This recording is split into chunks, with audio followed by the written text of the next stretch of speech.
Do you have a favorite singer? I myself cannot sing very well, so there are many singers I admire, from Frank Sinatra to Steve Perry, from Ella Fitzgerald to Celine Dion. One thing all of these singers have in common is that they know how to breathe properly. When we speak, it's not unlike when we sing. There are natural places to pause and take a breath. It is not possible to sing a whole song in one breath. And it is not natural to say long sentences in one breath. In this lesson, we're going to talk about something called thought groups. I'm going to explain how we group our words into thoughts. If you group your words naturally, there will be a better flow to your speech, and it will be easier for people to understand you. Let's try an exercise. I'm going to read a text two different ways. The first time, I'm going to read with unnatural pausing. The second time, I will read with thought groups, and there will be a better flow to my reading. I want you to listen carefully to the difference. Reading 1. When I was a girl, I skipped down paths, danced in my bedroom, spun in circles under the sky, jumped rope with my friends, and squatted to smell flowers in my mother's garden. Reading 2.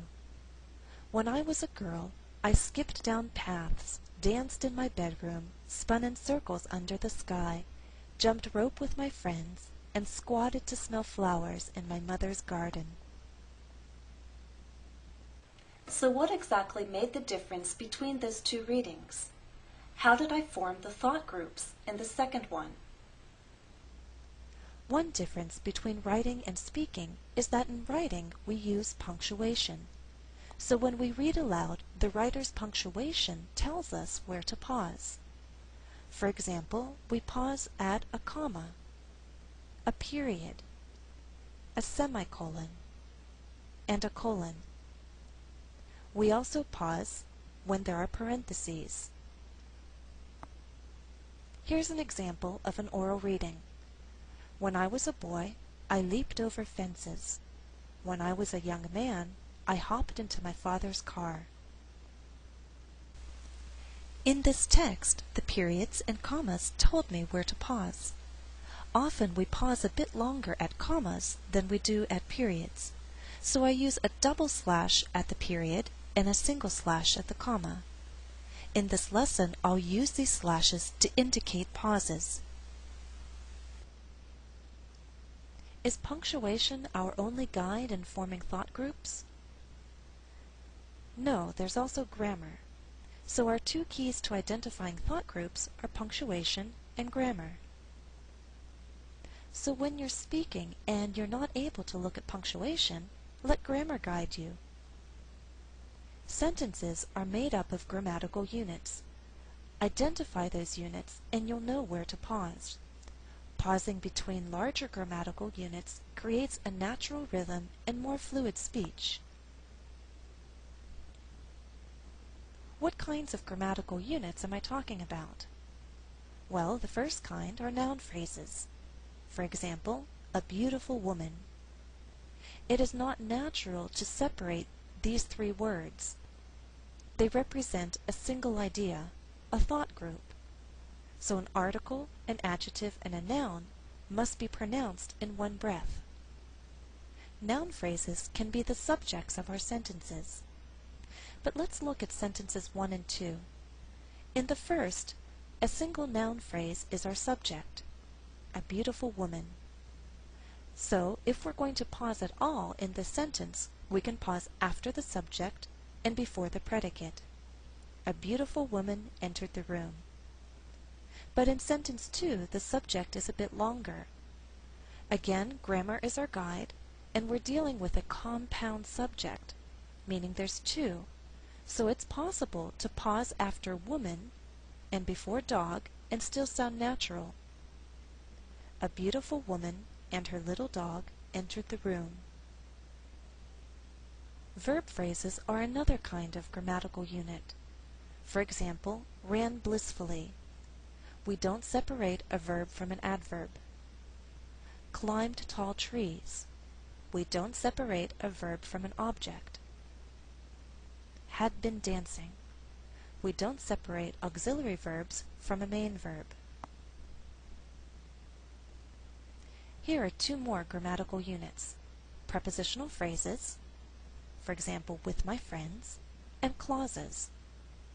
The first example of a clause is an adverb clause of time. When I was a boy, I leaped over fences. In sentence 2, we have an adjective clause. The boy, who was no older than 6 or 7, leaped over a fence. Again, these grammatical units represent ideas, thought groups, and we don't want to break up these ideas. Be careful. Although grammar is our guide in forming thought groups, it doesn't mean that every sentence has to be broken up in grammatical units. We don't break up short statements. Examples: I ran. Who jumped? Did you dance? It's Jennifer's composition. It would not be natural to pause in these short statements. We'd only pause at the very end before the next statement. Here's some more advice on forming thought groups. Punctuation and grammar are your guides, but in general, you simply don't want to break up words that form a single idea. If you need to speak slower for your listeners for any reason, break sentences into shorter thought groups. Exercise 1. Identify thought groups in each statement. Example: read the statement to yourself and decide where to pause.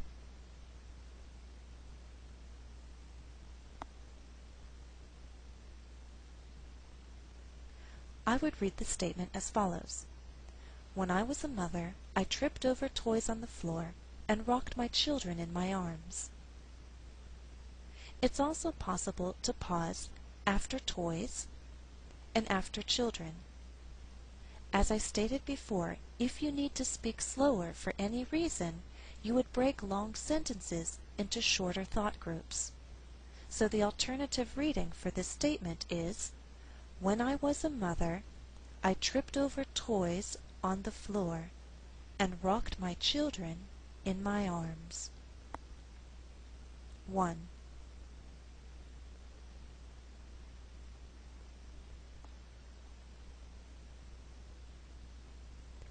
I would read the statement as follows. Now that I am a grandmother, I tap my feet as I wait for my grandchildren to visit me. 2.